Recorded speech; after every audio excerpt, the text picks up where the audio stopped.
اس نے کھڑے ہو کر کہا the constitution of Israel is Torah.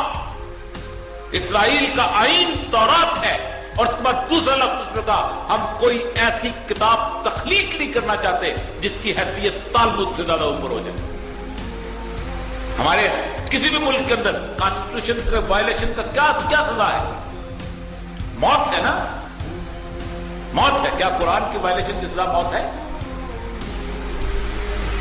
دوسری central bank currency paper currency fictitious paper 1920 میں آیا ہے. فکٹیشیس پیپر کرنسی ایک کاغذ کا نوٹ جس کے اوپر لکھا جائے کہ میں 1000 روپے کے بدلے میں آپ کو غلہ دوں گا, چینی دوں گا, چاول دوں گا.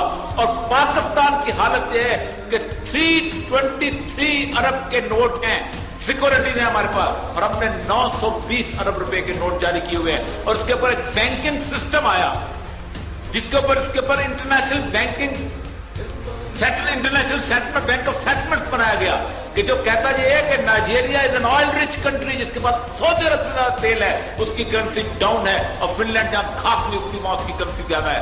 کیا پیپر کرنسی کیوں لائی گئی؟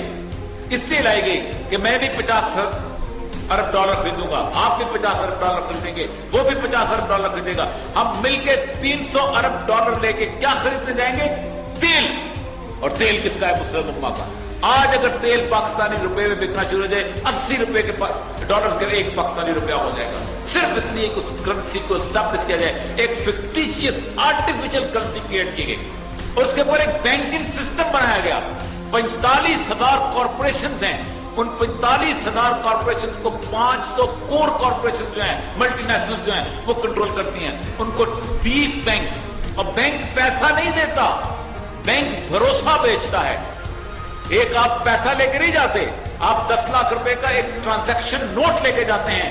وہ کاغذ جو ہے وہ گنے والے سے چینی والے کے پاس جاتا ہے, چینی والے سے پیسٹیسائڈ والے کے پاس جاتا ہے, اس سے کھاد والے کے پاس جاتا ہے, کھاد والے سے چاول والے کے پاس جاتا ہے. وہ گھومتا گھامتا پاکستان کے اندر گھومتا گھامتا بینک کے پاس آتا ہے اور بینک کو 10-12 ارب روپے کا مالک ہو جاتا ہے. پاکستان کی ٹوٹل جو ویلتھ ہے وہ 323 ارب ہے, اور اس کے اوپر جو نوٹ جاری ہوئے وہ 970 ارب روپے ہیں. اور بینکوں نے جو آرٹیفیشل پیسہ جمع کیا ہوا ہے وہ 13,000 ارب روپیہ ہے. آج اگر ان کے پاس آپ ساری قوم جا کے اپنا چیک لے کے چلا جائے تو ان کو کہے کہ میرے صرف نوٹ دے دو, تو وہ نوٹ نہیں دے سکتے.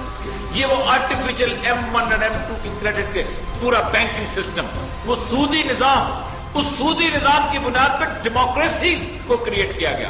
جو اقبال کہتا ہے ہم نے خود شاہی کو پہنایا ہے جمہوری لباس, جب کبھی آدم ہوا ہے خود شراف و خود نے کر. ہم نے ایک فرعون کا اختیار 400 فرعونوں میں تقسیم کر دیا. کیوں؟ اس لیے کہ ان کو اندازہ ہو گیا تھا کہ اب دنیا تھوڑا سی پڑھ لکھ گئی ہے. پہلے بابر آتا تھا, اس کو ہم فوج دیتے تھے, ہم اس کو سپاہی دیتے تھے, ہم اس کو غلہ دیتے تھے, ہم اس کو کھانا دیتے تھے, وہ آگے جا کے فتح کرتا تھا اور مجھے وہ گورنر لگا دیتے تھے. اب کیا ہوتا ہے؟ They develop party funding, party system. $6.8 billion Obama کے پاس نہ تو اس کا باپ الیکشن نہیں جیت سکتا. 3.9 بلین یورو جو ہے سرکوزی کے پاس نہ تو اس کا باپ الیکشن نہیں جیت سکتا. آپ حیران ہوں گے. تیسری چیز, اس ڈیموکریٹک سسٹم کو تحفظ دینے کے لیے, اور سب سے امپورٹنٹ چیز اس کو تحفظ دینے کے لیے سود کا نظام جو رہ گیا, آرٹیفیشل منی جو کریٹ کی گیا, اس کو تحفظ دینے کے لیے تیسری سب سے اہم ترین چیز جو انہوں نے وہاں پر ڈیولپ کی, جس کی بنیاد پر یہ سارے کا سارا سسٹم جو ہے وہ بلڈ ہوتا ہے, کہ اس پیسے کی بنیاد پر پوری دنیا کو انٹرنیشنل ڈیٹ میں, عالمی قرضہ, میں آپ سے قرضہ لوں کو بنتا ہے, کبھی قومیں بھی قرضہ لیا کرتی. 1947 سے پہلے برے صغیر پاک و ہند پر ایک آنے کا قرضہ نہیں تھا. بگیسٹ اریگیشن سسٹم یہاں بنا, بگیسٹ ریلوے کا نظام یہاں بنا, سارے کالجز, سکول, ہسپتال, اکیلی مال روڈ نہیں بنتی. انگریز ہمارے باپ کا کوئی رشتہ دار نہیں تھا کہ اپنی جیب سے پیدا کرتا یا قرض لے کے ہم پہ خرچ کرتا. 5 کروڑ پاؤنڈ ہر سال یہاں سے ٹیکس کے لے کے جاتا تھا وہ, اور صرف 9 اور 10% مالیہ تھا. حالت یہ ہے کہ اس میں میری اور آپ کی تخصیص نہیں ہے. امریکہ کا اس وقت ٹوٹل GDP جو ہے وہ 15,000 ارب ڈالر ہے, اور امریکہ کا قرضہ 16,000 ارب ڈالر ہے. ये बनते हैं 31,000 अरब डॉलर, और अमेरिका के कॉर्पोरेट कल्चर के ताजरों ने 32,000 अरब डॉलर केमन आइलैंड में रखा हुआ है। एक आवाज पार्लियामेंट में नहीं उठती। एक बंदे ने 1919 में उठाने की कोशिश की थी, उन्होंने कहा, you are our dog, you should park from my side. हमारे कुत्ते हो, हमारी तरफ से भौंकोगे वरना तुम्हारी जुबान काट देंगे। This is hostage democratic system, जिसको हम सिस्टम कहते हैं। उसके अंदर हम सोचते हैं, उसके अंदर हम लिखते हैं, उसके अंदर हम बोलते हैं, उस निजाम के अंदर रहना चाहने की कोशिश करते हैं। एक हदीस सुना के यहां पर इजाजत चाहूंगा, रसूल अकरम सल्लल्लाहु अलैहि वसल्लम की हदीस है। उस हदीस को आज गौर कीजिएगा, इतनी बड़ी हदीस है। अगर सिर्फ इस एक हदीस पर आप गौर करना शुरू करते हैं तो आपको पता चल जाएगा आप किस दौर में। आपने बदल इस्लाम गरीबन, इस्लाम की इब्तिदा अजनबियत में होगी, वो सयऊद गरीब, और उसकी आखिर भी गरीब अजनबियत में चली जाएगी। कैसी अजनबियत? आपको नमाज पढ़ने से रोका जाता है। कैसी अजनबियत? आपको रोजा रखने से रोका जाता है। कैसी अजनबियत? आपको दाढ़ी रखने से रोका जाता है। ये सारे काम तो वो अरब के सहरा में बैठे किए जा सकते थे। क्या था उस वक्त? एक पूरे का पूरा सिस्टम था जिसके बारे में उन्होंने कहा था, याद रखो, पूरे का पूरा कबीले के सारे मिलकर सैयदुल अंबिया सल्लल्लाहु अलैहि वसल्लम तुम्हें इलेक्ट करते हैं as a leader of United Arab. कहा नहीं, बेहतरीन औरत तुम्हें देते हैं, तुम चाहते हो दौलत का अंबार। कहा नहीं, एक हाथ पे सूरज रख दो, एक हाथ पे चांद रख दो। मैं नहीं मानता हूं, कोई कंप्रोमाइज नहीं है इस्लाम के अंदर।